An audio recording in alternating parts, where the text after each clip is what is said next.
Maaf, kebanyakan perbuatan buruk terjadi bukan sekedar ada peluang melakukannya. Tapi persoalan yang paling penting adalah didasarkan pada cara berpikir yang tidak tepat. Ketika cara berpikirnya salah, maka muncul tindakan yang keliru dalam kehidupan.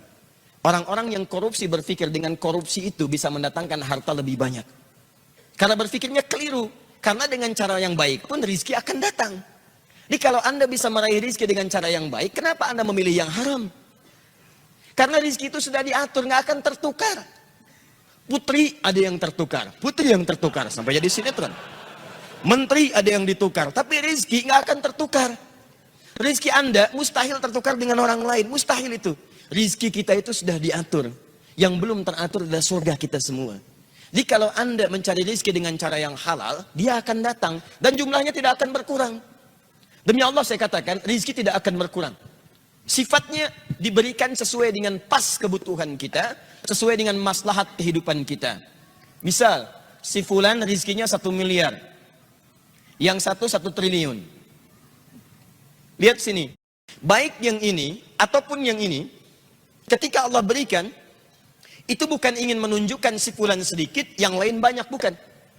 Tapi untuk menjelaskan kepada hambanya, walladzi qaddara fahada.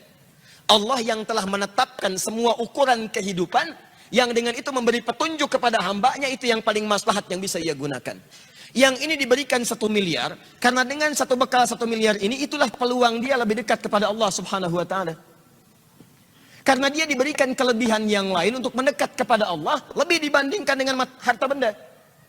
Ada yang diberikan tenaga, memang cuma 1 miliar, sebulan didapatkannya 1 juta, kadang 500.000, kadang-kadang meningkat 10 juta. Dia merasakan dari sisi yang tidak terduga. Tapi tenaganya banyak untuk bangun tahajud. Dia bisa mengalahkan nonton bola.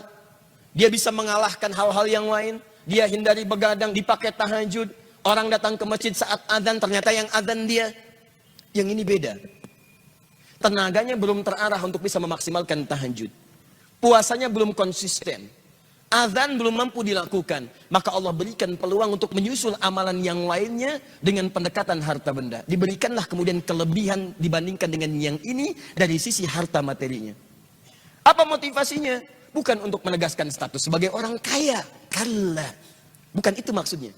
Kalau cuma kaya, Allah sudah tunjukkan di masa lalu. Ada yang lebih kaya, namanya Qorun. Qorun. Saking kayanya, sampai sekarang melewati masanya, itu masih diburu peninggalan hartanya. Akhi mau kemana? Samudra Hindia. Ngapain? Cari harta Qorun. Yang dicari harta karun. Dan belum pernah ditemukan ada orang mencari harta selain Qorun. Tidak ditemukan. Tapi Qorun salah jalan. Dia gunakan hartanya hanya untuk sekadar berbangga. Dan diabadikan kisah itu dalam Al-Quran. Bukan untuk menjadi kisah yang kemudian banyak dikenang dan disampaikan atau bahkan didongengkan. Allah ingin memberikan gambaran bahwa sudah pernah terjadi orang kaya sombong. Dan hasilnya mengecewakan. Quran surah ke-28 ayat 76 sampai dengan 77-nya. Inna Qaruna kana min qaumi Musa fabagha alaihim. Qarun itu hidup di zamannya Musa. Maka dia sombong dengan anugerah Allah. Bagha ala itu sombong dengan harta. Kalau togo itu sombong dengan kedudukan. Makanya ketika Fir'aun sombong disebut togo. Idhab ila Fir'auna innahu togo. Bukan bagha. Tapi Qarun disebut bagha. Inna Qaruna kana min qaumi Musa fabagha alaihim. Dalam bahasa Arab, kalau orang disematkan kalimat bagha pada dirinya, itu artinya sombong dalam hal status terkait dengan harta benda, hartawan.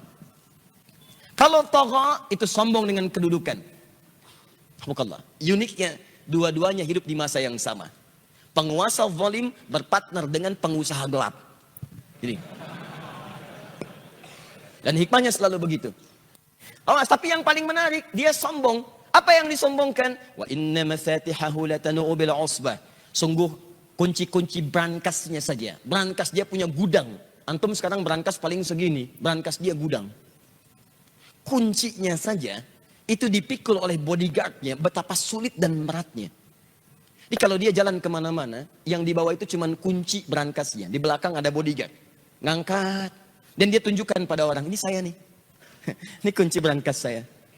Masya Allah. Mau nyuri, nyuri aja. Ini aja ngambil kuncinya berat. Qarun.